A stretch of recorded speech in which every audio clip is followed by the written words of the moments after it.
क्या सोनम वांगचुक का लंबा चला भूख हड़ताल आंदोलन अब निर्णायक मोड़ पर पहुंच गया है, या ये सरकार और विपक्ष के बीच नई राजनीतिक बहस की शुरुआत बनेगा? क्या सरकार उनकी शर्तें मानेगी या आंदोलन और तेज होगा? संसद सत्र शुरू होते ही आखिर ऐसा क्या हुआ कि वांगचुक ने अनशन खत्म करने की बात कह दी? दरअसल करीब 3 हफ्तों से जारी भूख हड़ताल के बीच संसद के मानसून सत्र के पहले दिन वांगचुक ने अपना रुख साफ कर दिया है। उन्होंने साफ कर दिया है कि वे अनशन समाप्त करने के लिए तैयार हैं, लेकिन इसके लिए सरकार और राजनीतिक दलों के सामने 3 अहम शर्तें रखी हैं। वहीं उनकी पत्नी गीतांजलि आंगमो ने भी आंदोलन और अस्पताल में चल रहे घटनाक्रम को लेकर अपनी बात रखी है। ऐसे में अब सबसे बड़ा सवाल यही है कि क्या इन शर्तों में से कोई पूरी होगी या फिर ये आंदोलन नए मोड़ पर पहुंच जाएगा? दरअसल सोनम वांगचुक ने अपने समर्थकों के नाम लिखे संदेश में कहा कि उन्होंने पहले ही तय किया था कि 20 जुलाई को अनशन समाप्त करेंगे, लेकिन ऐसा तभी होगा जब उनकी बताई गई 3 शर्तों में से कोई एक पूरी हो जाए।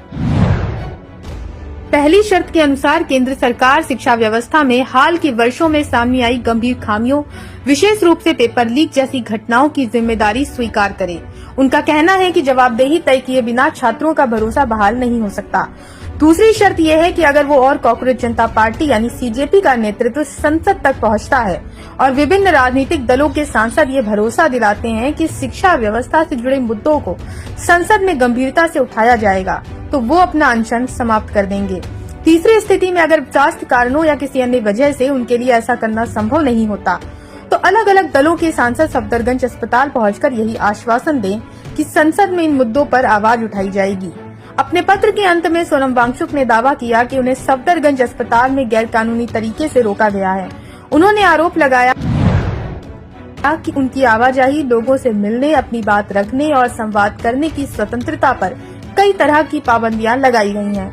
हालांकि प्रशासन की ओर से इन आरोपों पर अलग रुख सामने आया है। वहीं सोनम वांगचुक की पत्नी गीतांजलि आंगमो ने भी आंदोलन को लेकर अपनी प्रतिक्रिया दी। उन्होंने कहा कि अगर राजनीतिक दल और सांसद ये भरोसा दें कि शिक्षा व्यवस्था में जवाबदेही का मुद्दा संसद में मजबूती से उठाया जाएगा, तो सोनम अपना अनशन समाप्त करने के लिए तैयार हैं। वहीं दिल्ली हाईकोर्ट ने तत्काल राहत देने से इनकार करते हुए कहा, फिलहाल वांगचुक की स्वास्थ्य स्थिति को देखते हुए मेडिकल बोर्ड की राय महत्वपूर्ण होगी। अदालत ने सरकार से स्टेटस रिपोर्ट मांगी है और मामले की अगली सुनवाई तय तारीख पर होगी। कोर्ट ने ये भी कहा कि किसी भी निर्णय में मरीज की सुरक्षा और स्वास्थ्य सर्वोच्च प्राथमिकता रहेगी। उधर जंतर मंतर पर प्रदर्शन जारी है। कांग्रेस जनता पार्टी ने संसद मार्च का आह्वान किया है, जबकि पुलिस ने इसकी अनुमति नहीं दी। इसके बावजूद बड़ी संख्या में समर्थक आंदोलन स्थल पर डटे हुए हैं। संसद का मानसून सत्र शुरू होने के साथ इस मुद्दे के राजनीतिक रूप लेने की संभावना भी बढ़ गई है। वहीं सोनम वांगचुक ने साफ कर दिया है कि उनका उद्देश्य केवल अनशन खत्म करना नहीं, बल्कि शिक्षा व्यवस्था में जवाबदेही सुनिश्चित करना है। ऐसे में अब सबकी नजर इस बात पर टिकी है कि सरकार, विपक्ष और संसद इस मुद्दे पर क्या रुख अपनाते हैं। क्या उनकी 3 शर्तों में से कोई एक पूरी होगी और अनशन समाप्त होगा, या फिर यह आंदोलन आने वाले दिनों में और बड़ा रूप लेगा? अभी यही सवाल फिलहाल सबसे अहम बना हुआ है। Bureau report, Punjab Kesari TV.